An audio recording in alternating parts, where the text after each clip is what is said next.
मेरे साथ इस वक्त बहुजन समायक संगठन के अध्यक्ष प्रीता हरित जी हैं। वो आज यहाँ तालकटोरा स्टेडियम में जो देश में बढ़ती हुई मॉब लिंचिंग और तमाम तरह की इस तरह की घटनाओं के खिलाफ जो आयोजन किया गया था उसमें एक वक्ता के तौर पर बोलने आई थी। हम उन्हीं से समझने की कोशिश करेंगे कि जो देश में हालत है उन पे उनका क्या नज़रिया है।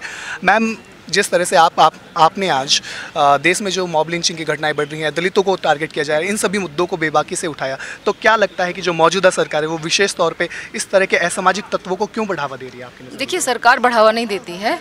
मैं ये समझती हूँ कि हमारे समाज में लोगों की सोचने समझने की शक्ति कम हो गई है और जो भी कोई एक धारा चल पड़ती है उसमें वो बहने लग जाते हैं। सबसे पहले तो उन्हें ये समझना चाहिए कि वो इस देश के नागरिक हैं और हर नागरिक को मान सम्मान के साथ जीने का अधिकार है। किसी एक व्यक्ति को दूसरे व्यक्ति को उसके धर्म या जाति के आधार पर मारने या उसका सम्मान कम करने का कोई अधिकार नहीं है।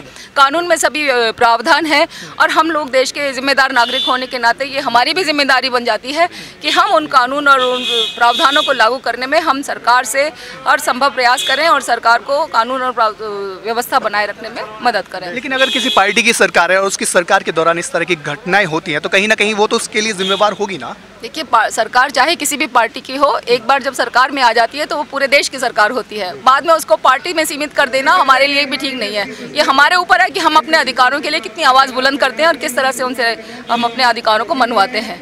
और कानून की लड़ाई लड़नी है तो खुल करके सामने आना पड़ेगा और कानून के माध्यम से हमें काम करवाना पड़ेगा। ना ज़रूर है कि इस समय पे लोकतंत्र को भीड़ तंत्र में तब्दील होते हम अपनी आंखों के सामने देख रहे हैं। इसमें हमें बहुत दुख होता है इस बात से और इस बात का मुकाबला हमें करना है। इसलिए जिम्मेदार नागरिक होने के नाते हर व्यक्ति को ऐसी स्थिति का सामना करना आना चाहिए। लोकतंत्र को भीड़ तंत्र में तब्दील होने से रोकने के लिए हमारी खुद की जिम्मेदारी है और हमें खुद उस स्थिति में आगे बढ़कर उस भीड़ को रोकना होगा और उसी समय पुलिस और व्यवस्था की मदद लेकर जो भी लोग वहाँ पे परेशानी या पैदा कर रहे हैं उनको खत्म करना होगा, उनको रोकना होगा।